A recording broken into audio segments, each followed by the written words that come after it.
With our series of podcasts and BV TV channels, we've been taking you around the world to meet leaders, delving deep into innovations and looking for inspiration for you on achieving a productive future. Today, though, we're going somewhere different. We're delving into the dark arts. No, I don't mean we're going early Halloweening, but instead meeting the authors of Asbestos, the Dark Arts. It's an authoritative book about the big danger from asbestos here in the UK. It's something that everyone and every business should understand.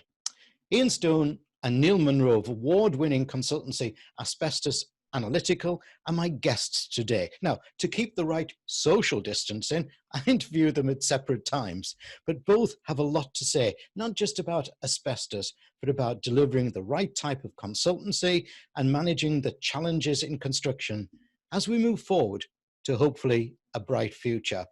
So first up, Ian. Welcome, Ian. Nice to see you. Thanks, Malcolm. Nice to see you too. Great. And you're enjoying your lockdown, I believe, still? Trying to, but that's the thing. Yeah, trying to take advantage of the good weather, definitely. Yeah, without a doubt. Yes. Yeah. I live in Northumberland, so today's summer. Tomorrow. Yeah, the one day this year. Yeah. Got that, yeah. Okay, so Ian, tell me about yourself, what Acorn Analytical does and what you do at the company. Sure. So I'm a director at Acorn, and we're an asbestos consultancy. So what that means is we help clients manage and remove their asbestos issues. So we do all the testing and the surveying for it. So essentially, we'll go out, we'll test and survey for asbestos. We bring the samples back to our laboratory at the office, analyse those samples, and then when we know what we're actually dealing with, so what materials they've got, where it is, what condition, we can then advise the clients with exactly what they need to do with it. Right. Yeah. And yeah, if we do find something that's in a bad condition or it does need removing, then we'll manage that whole process for them. And when we carry out those removal works or the repair works, we carry out all the air monitoring as well to make sure that all the works that are being done safe and what they're left up with in the end is all safe and fit for reoccupation. Okay, so tell me, how big a problem is the question of asbestos? I thought that surely most of it should have been cleared up by now.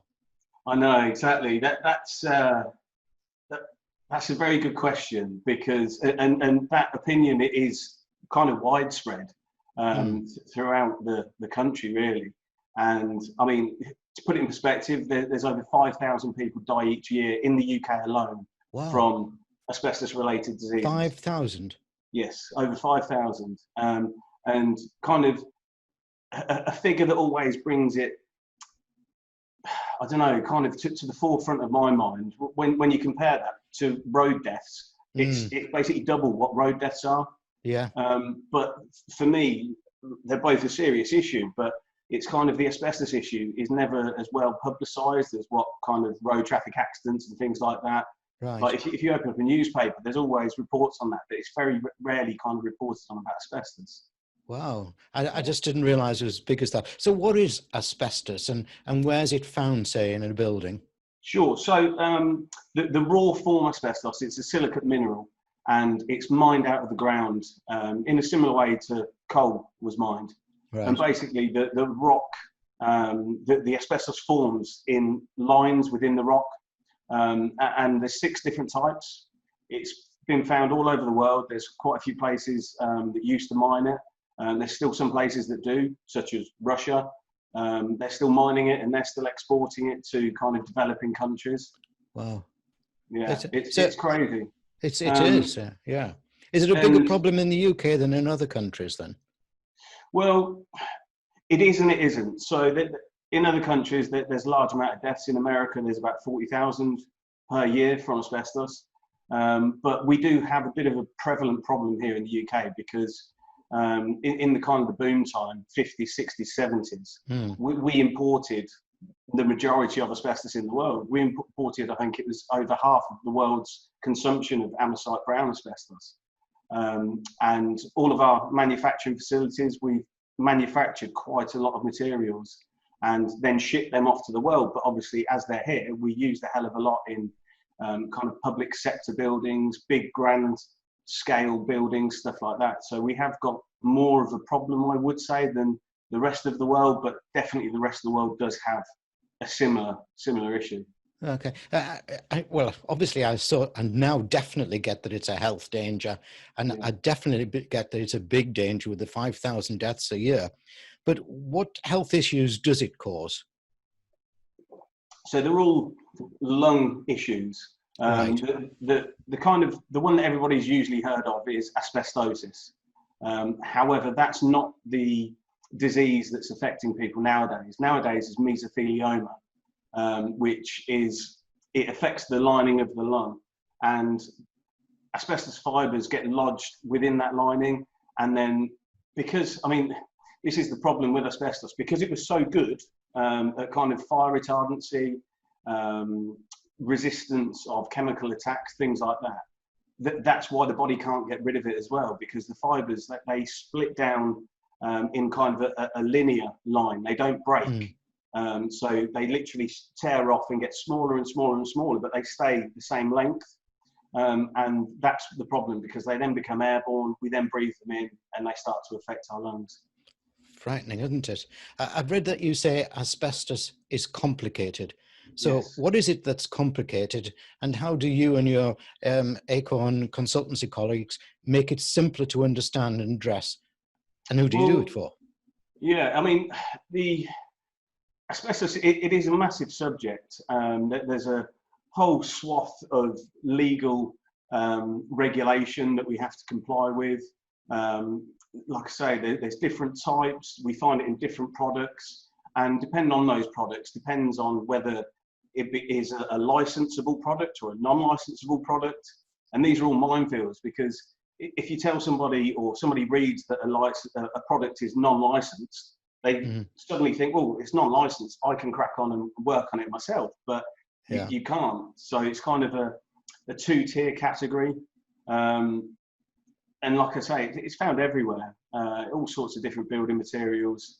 The key thing with asbestos over the time, if something could be made cheaper or better by adding asbestos, it generally was. Right. So it appears anywhere and everywhere. And that in itself is a complication, because you don't know where it could crop up in a building. I mean, one of the things that always, I really don't understand it. I need to speak to a chippy who puts them in, because the windows, right, a normal window around the window reveal, they used to use little slithers of asbestos fillets for packers to pack the material out, so then it all saturate. But I don't know why they didn't use timber. Because that's their primary thing that they were using. But time and again, we always find these little asbestos packers. So they can be, like I say, it can be anywhere from a texture coating applied to a ceiling, to a roof, to pipe work, you name it, it's had asbestos in. I suppose that's, back to your bit that you said, wherever it's cheaper, Yes. they would use the packing. But yeah, exactly that. Okay. So take me through a typical workflow process of an analysis and an action plan. Okay, so kind of most consultancies do follow the same procedure, the same process, but not many others, if any, have got it documented. At Acorn, we've documented it, and we've called it the asbestos antidote. Right. And the reason we've done this is to kind of simplify exactly what we're doing.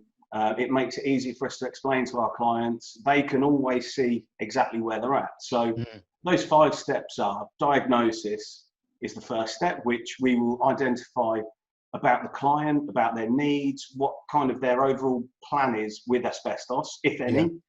And then when we know where they're at, we kind of do a bit of a desktop study as well to look at the information. And generally speaking, a lot of times that leads on to stage 2, which is identification, because a lot of clients might have some information in their portfolio, but they won't have everything covered. Right. So the identification stage is to carry out asbestos surveys and asbestos re-inspections. And then at that stage, we kind of know what asbestos is and where it is within their portfolio. And again, a lot of the time, there's always works to be done. So then we'll move on to the treatment stage, which, like I mentioned earlier, that is when we we write a specification for asbestos removal contractors to understand the kind of the full reasons and needs for the client. Right. And we tender those works, and then we go ahead and carry out those works in conjunction with the contractor, monitoring and project managing that all the way through. And then that brings us to education, which is the fourth stage. And at that stage, we've got everything kind of in order and in shape. But to continue with that and to make sure that the asbestos is managed better in a longer process, we kind of share that information with all those that need it, the staff at the sites. We put in place things such as contractor control. So when contractors are coming to site, they're making sure that their works aren't going to disturb asbestos, which again, that kind of helps the whole process. And then the final fifth stage is the health check. And that essentially is an annual re-inspection. Asbestos has to be inspected annually as a minimum. There might be asbestos in a higher risk location that you wouldn't want to leave it 12 months. But generally speaking, it is kind of every 12 months. And that health check, it goes through the asbestos management plan to make sure that what has been put in place is actually being followed. And like I say, we also carry out that condition check and the visual inspection to make sure the asbestos hasn't deteriorated. And if it has, back to stage 3, the treatment phase. And back, yeah, I got you. Yeah, and that's it. That's how we go about it at Acorn. Yeah, brilliant. I see. I understand now how Acorn Analytical perform as best of breed, and congratulations, because that's really setting the pace. But excuse my naivety here, is not the problem then, after you analyse and plan, that a rogue removal contractor may be employed, to get it done cheaply? I know you don't work with any removal contractors that way, but what guidance in making the right choice do you give clients? Definitely. There's always that risk with anything. A lot of times in life, you get what you pay for. Yeah. And that's definitely true with asbestos. And because it's a complicated business, and therefore people can get hoodwinked. And for me, the number one thing that I would say to a client is, if they're going to go off and procure their own asbestos removal contractors and their own works, is specification. That is the key. Ultimately, without the specification being literally bulletproof, you can kind of end up in a bit of a pickle. So I'll give you an example. With a boiler room, generally we find asbestos debris on the walls within boiler rooms that needs cleaning up. But there's a term within the industry called environmental clean. Now, environmental clean to one person would be completely different to what another person thinks environmental clean means. So the only way to get around that is to literally detail out that full specification of what you want as a client and what environmental clean means to you. Because you could have a scenario where a contractor deems to, I don't know, just vacuum the walls off, whereas another contractor could deem to vacuum the walls off and then use a quill machine. And the cost implication, you can't even compare, because the quill machine and the blasting jobs that we do like that are very expensive, but then it kind of gets rid of almost all the asbestos. So there's a big implication there on the specification and what you kind of end up getting. Do you think that customers call you in early enough, or do they often wait until it's a health and safety issue? So a lot of our clients have come round to getting it in early enough. But I'll be honest, there's a lot out there, and we still get phone calls now where we're not brought in early enough. We're not thought about in the whole project planning phase. We're often brought in literally like when the guys are going to site to actually crack on with the works. We've had calls saying, "Oh, sorry, please could you send somebody to site tomorrow because we forgot to procure a survey." It's like, it's absolute crackers. And the thing is, this is backed up by regulation and legislation. It's not something that, we should get done. It's no, you must by law. We're not often brought in early enough for my liking. Right. Because again, with our input, we can help help the clients with their actual plans, because if we know there is asbestos in a site, it doesn't always have to be removed. We can look at it. We can look at helping perhaps reroute what they were planning, if it's cabling works or something like that. So yeah, definitely, I would prefer getting called in a hell of a lot earlier than we do. Well, let's hope that people are getting this message. Like me, you and your colleague Neil have adopted podcasting. So Yes. what's yours called? What's it about? And how effective do you think podcasting is becoming? Okay, so ours is the Asbestos Knowledge Empire, Right. and it's all about the weird and wonderful world of asbestos. And on it, we've chatted about literally everything. We just generally pop a mic on. Sometimes we'll have an idea of what we're going to chat about. Other times it's things that have happened in the week. Other times it's a real kind of, we want to get a message across. And it's been very good. It's been very good. It's been very well received. The information that we've shared has been very well received. We've had a lot of clients say to us that they've learned a lot from it. It's quite amusing. We've had guys who work for opposition companies message us and say, "Oh, this is bloody brilliant. I wish my firm would have done something like this." So that always puts a smile on my face when somebody who's working for another consultancy says that we're doing a brilliant job. You say, "Could you send us a testimonial, please?" Yeah, exactly. Yeah. So what led you and Neil to co-author Asbestos, the Dark Arts, and why the Dark Arts? Well, so it's been a thought of ours for many a year, and we kind of just bit the bullet one day and said, right, sod it, let's crack on and get it done. We've had this idea about it's kind of taking all the complicated legislation, regulations, and just slimming it down and making it easier for anybody to read and to understand. And that was kind of the pretext of it. And then over the next couple of years, we penned it and we worked together on it. And it was more of a labour of love as well, to really get this information out there and get it shared amongst as many people as we could.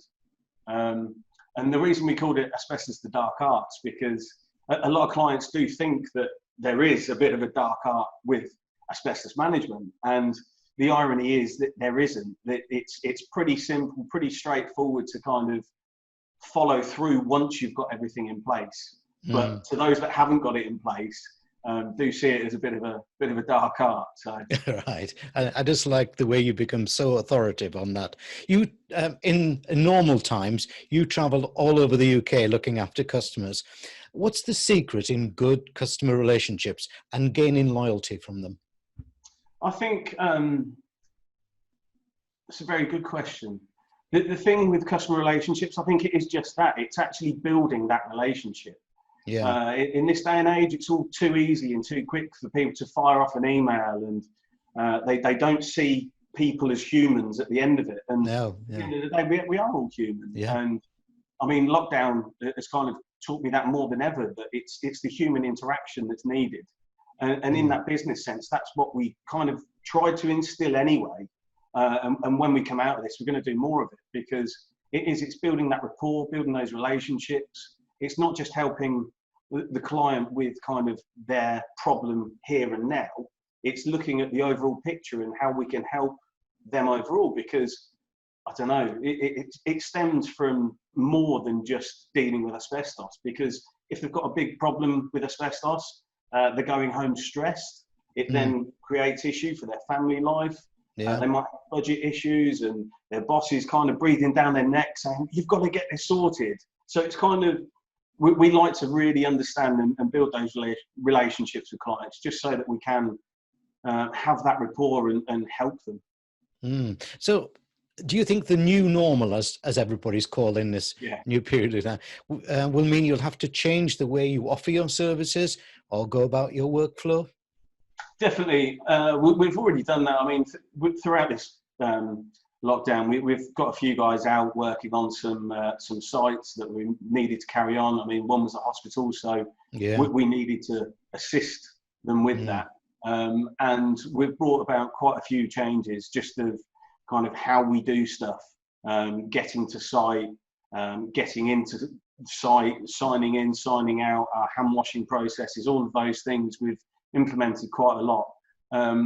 However, it's quite good for us, for instance, because when I've spoken to other businesses, they're really struggling to get to grips with kind of these measures that are put in place. Whereas us, it's kind of second nature anyway, because generally on a day-to-day basis, we're dealing with a dangerous material.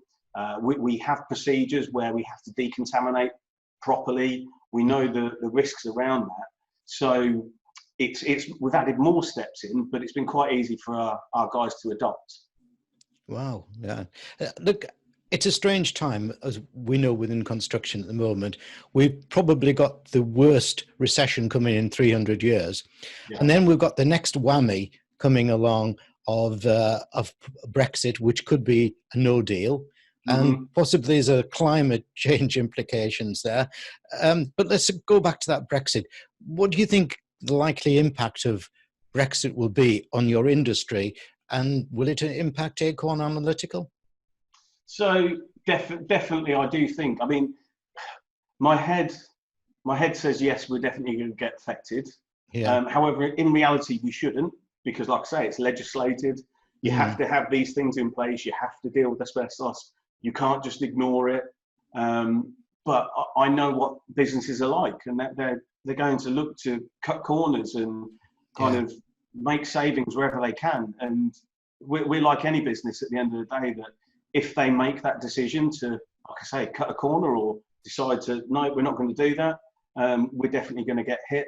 And another thing about Brexit as well, it's kind of the investment coming into the country might not be as much. And then that's going to affect things like the large construction projects that we work on and things like that. So it's definitely a big worry for us. And staffing and things like that, you know.